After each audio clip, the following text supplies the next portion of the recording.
What bands or musicians influenced you when you were teenagers?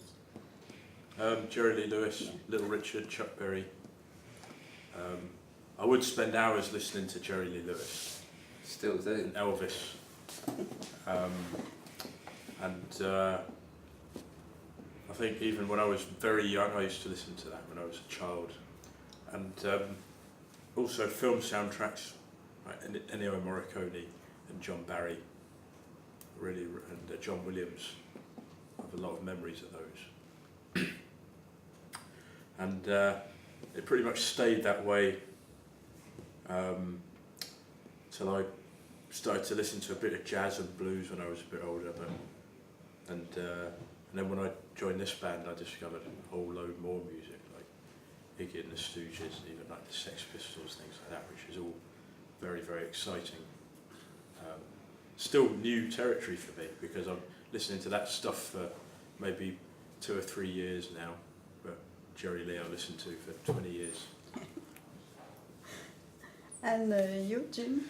Well, when I was a teenager, I think I became switched on to rock and roll when I was very young. And by the time I was a teenager, myself and a group of my friends, I guess we were going through that whole period of. Do you know the book Please Kill Me by Legs McNeil?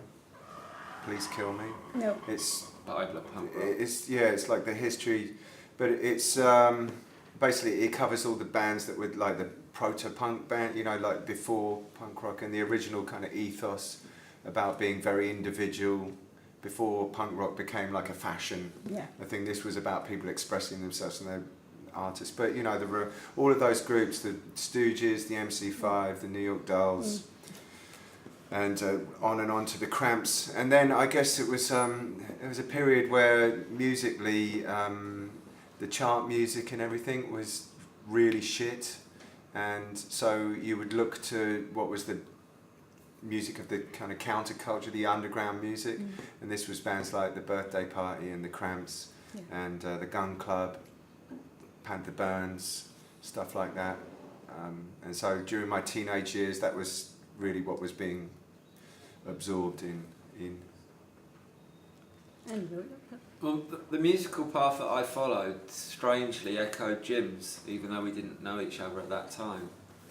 We went to some of the same concerts. concerts. We even went to some of the same without gigs. knowing each other. Do you know what I mean? And when we got to know each other years later, it's like, oh, you went to that. I was there. Which kind of was really nice, because I always felt in the bands I was in and the people I know, they never quite get what I was talking about. I'd always be out on my own, but it was really great that Jim shared some of the same experiences. But the first guitarist I saw that inspired me to want to play guitar was the second band I ever saw, which was Johnny Ramone out of the Ramones. It was just like that slab of power that he was getting at. It's seemingly simplistic style, but actually if you break it down, what they're doing is quite complex to create that kind of full-on sound. And then that led into like Steve Jones and Mick Jones and all the punk rock stuff, which I really liked. But then I started to get more into blues and started to fragment a bit. Obviously it's like Muddy Waters and Hubert Sumlin and Howlin' Wolf, and then the rock and roll stuff like Scotty Moore, Cliff Gallup.